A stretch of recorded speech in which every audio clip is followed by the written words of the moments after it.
এমন কিছু মানুষ আছে যারা বিভিন্নভাবে বিভিন্ন সময় শো করে যে তারা ভীষণ মাত্রায় সেলফিশ, দে আর আনকাইন্ড, দে আর মিন মাইন্ডেড পিপল। এগুলো তাদের অ্যাক্টিভিটি, তাদের চালচলন, কথাবার্তা সব কিছুর মধ্যে দিয়ে এটা পরিষ্কারভাবে ফুটে ওঠে।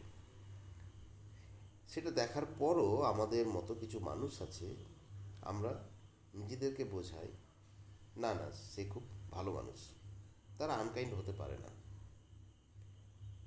ঘটনাচক্রে যখন আমরা তার স্বার্থপরতার শিকার হই, তার এই স্বার্থপরতার যে পরিচয়, তার যে চালচলন, সেগুলো দেখে যখন আমরা হার্ট হই, আমাদের আর বলার কিছু থাকে না, আমাদের কষ্ট পেতেই হয়।